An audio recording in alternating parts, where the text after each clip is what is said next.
नमस्कार। जो चीज़ कागज़ पर और प्रयोगशाला में कारगर है, वो असिस्टिव टेक्नोलॉजी, वो प्रौद्योगिकी असल वास्तविक ज़िंदगी में, सेटिंग्स में काम करती है भी या नहीं, इसको हम इम्प्लीमेंटेशन रिसर्च बोलते हैं। आज हम लोग इम्प्लीमेंटेशन रिसर्च के बारे में बात करेंगे। पिछली 3 एपिसोड्स में हमने standards, basics of assistive technology and innovation and funding के बारे में बात की थी। आज के हमारे जो स्पीकर हैं, आज उनके साथ हम इम्प्लीमेंटेशन रिसर्च के बारे में और जानेंगे। नमस्कार, मैं डॉक्टर सलज राणा, मैं एनकैट एम्स में हूँ। आज हमारे साथ जो स्पीकर हैं डॉक्टर सुमन बदल मैम, वो professor in VMMC and Safdarjung hospital में भी हैं और उनसे जानेंगे कि आपकी स्टार्टअप साइकिल में डिफरेंट TRL लेवल्स पे कब एक रिसर्च को आना चाहिए, कब आपको एक फील्ड सेटिंग में जाना चाहिए, किन यूज़र्स को इन्वॉल्व करना चाहिए और कौन सा रिसर्च डिज़ाइंस और टूल्स यूज़ करके आप अपने प्रोडक्ट्स को और बेहतर बना सकते हैं, जो कि धीरे धीरे क्लिनिकल वैलिडेशन की तरफ भी जाता है। नमस्कार मैम। Hello ma'am. नमस्कार डॉक्टर सलज। मैम, हम आज इम्प्लीमेंटेशन रिसर्च की बात करेंगे।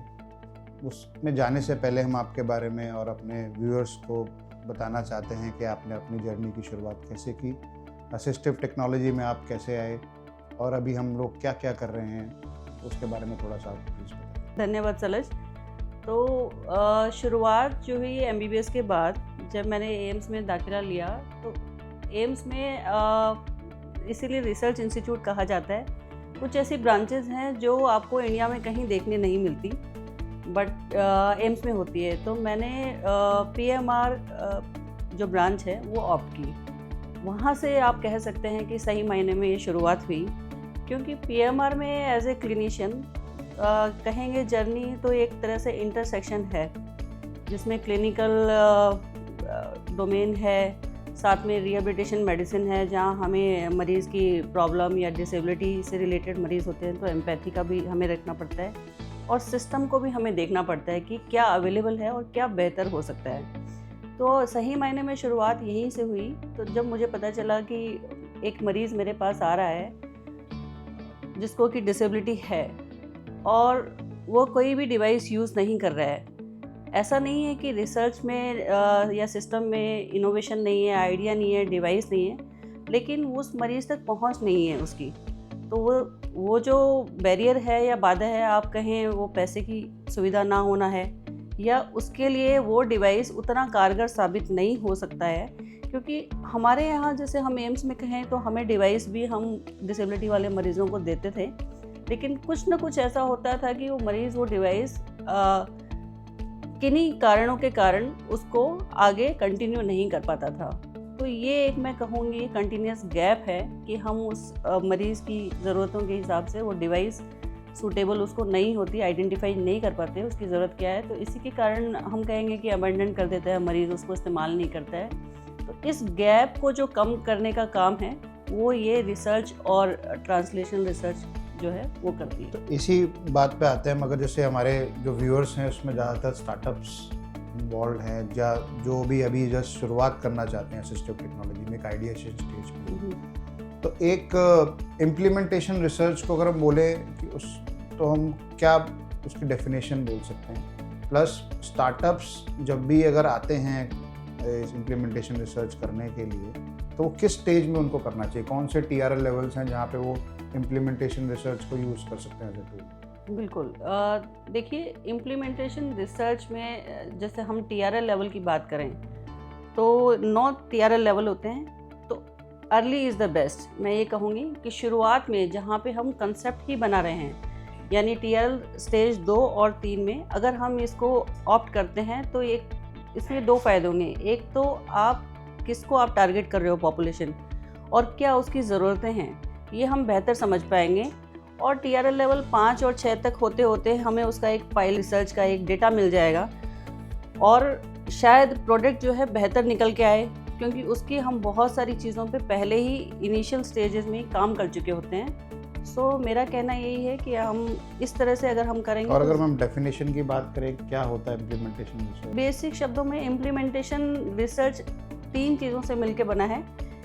आपकी ज़रूरत क्या है, किस ज़रूरत के कारण इनोवेशन आप करना चाह रहे हो, ज़रूरत आइडेंटिफाई करें, उसके हिसाब से हम एक डिवाइस मैन्युफैक्चर करें, उसके बाद उसका डेटा कि ये जिसके लिए यूज़ किया जाना चाहिए उसमें बेहतर यूजेबिलिटी इसकी है भी कि नहीं है।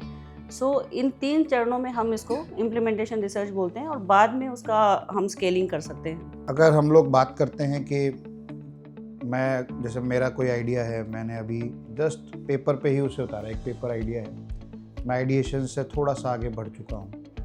अब मुझे एक इम्प्लीमेंटेशन रिसर्च के लिए जाना है फील्ड में, और लेट्स एग्जांपल से मैं लोकोमोटर में काम कर रहा हूँ। लोकोमोटर में मुझे कौन सी पॉपुलेशन टारगेट करनी चाहिए, उसके लिए क्या government AIIMS like institution, Safdarjung like institution से हेल्प मिल सकती है, कौन कौन से रिसर्च डिज़ाइंस हम चूज़ कर सकते हैं, कौन कौन से इफ़ेक्टिव टूल्स हैं, मैनेजमेंट टूल्स हैं जो उसको बेहतर बनाने में हेल्प करेंगे, जल्दी इफ़ेक्टिव वे कौन सा है, एथिक्स क्या कहते हैं, उस पर थोड़ा सा अगर हाईलाइट करें। देखिए, जैसे कंसेप्ट नोट आपने बनाया है, आपने ज़ाहिर तौर पे आपने कोई पॉपुलेशन, अपनी टारगेट पॉपुलेशन, जैसे आप लोकोमोटर की बात कर रहे हैं, तो इसमें अगर आप कोई रिसर्च करना चाह रहे हैं तो उसको कंसेप्ट नोट बनाने के बाद में हमें एथिक्स से अप्रूवल लेना होता है कि ये एथिकली, मॉरली ये ठीक है कि नहीं है, या क्या क्या मरीज़ के बारे में अगर हम बात करें तो क्या एथिक्स कहता है कि आप क्या कर सकते हैं और क्या नहीं कर सकते। हो सकता है कोई एक डिवाइस आप चेक करना चाहते हैं लेकिन वो मरीज़ के लिए हार्मफुल हो, और अगर हार्मफुल है तो उस कंडीशन में आप मरीज़ को क्या सुविधा या इलाज प्रोवाइड कर पाएंगे। ये एथिक्स के कुछ चीज़ें हैं जो हमें इनिशियल तौर पे, और यही एथिक्स की इम्पॉर्टेंस है हम ऐसे कहें। उसके बाद अगर हम आगे बढ़ाएं कि एथिक्स अगर अप्रूव कर देता है कि ये स्टडी जो है यूज़फुल है, मरीज़ की बेहतरी के लिए है और इससे वाकई बहुत सारे लोगों को बहुत फ़ायदा हो सकता है, तो उसके बाद आप जाएं फंडिंग में।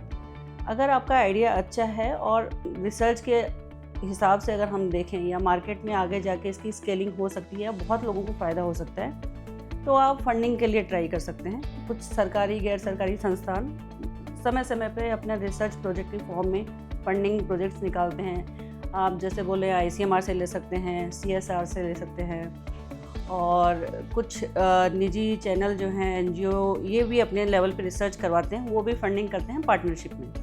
तो इस तरह की रिसर्च के लिए सुविधा उपलब्ध है।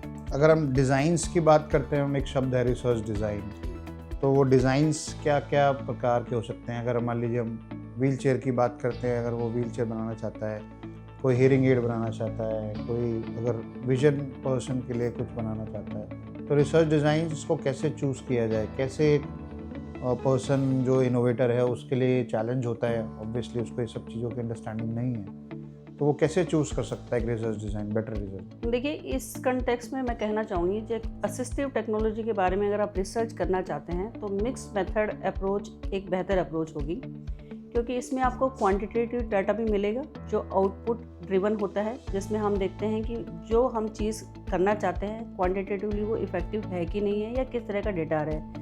क्वालिटी हम कहें कि मरीज़ की ज़रूरत के हिसाब से कि ये जैसे एक प्रोडक्ट की हम बात करें कि इसकी क्वालिटी कैसे है, हर आदमी के लिए उसकी वैल्यू अलग अलग हो सकती है। मुझे वो ठीक लग रहा है, किसी और को नहीं ठीक लग रहा है, तो ज़रूरत के हिसाब से उसका क्वालिटेटिव डेटा भी आप ले सकते हैं। तो mixed method approach assistive technology के फील्ड में एक बेहतर अप्रोच है।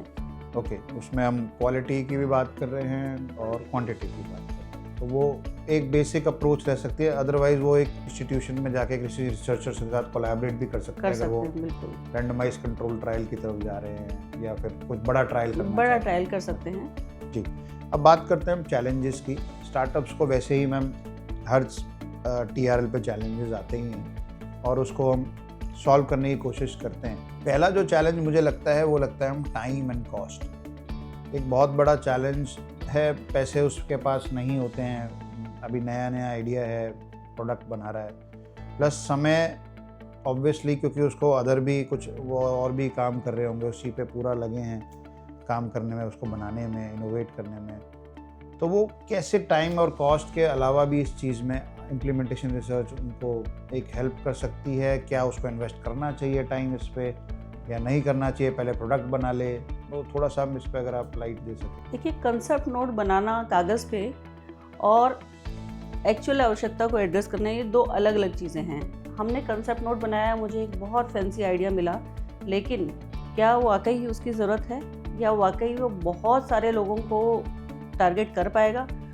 तो देखिए, हमारा रिसर्च का जो आइडिया है, कंसेप्ट नोट है, वो ज़रूरत के हिसाब से होना चाहिए कि मार्केट में या मरीज़ की ज़रूरत कैसे है, मरीज़ के लिए नहीं, मरीज़ के द्वारा, मरीज़ के साथ। वो आपको बताए कि उसकी ज़रूरत क्या है, उसके हिसाब से अगर आप रिसर्च करेंगे तो हम इसको स्केल अप कर पाएंगे या आगे इसको लेके जा पाएंगे और बहुत ज़्यादा लोगों को फ़ायदा भी हम उसका दे पाएंगे। उनको टाइम इसमें लगाना चाहिए और proper user centric design approach भी उनको मिल सकती है। बिल्कुल, मतलब शुरुआत ही वहाँ से होनी चाहिए कि आवश्यकता किस चीज़ की है। पेपर पे लिखने से पहले आपको आवश्यकता के बारे में अच्छे से जी देखना चाहिए कि क्या ज़रूरत है।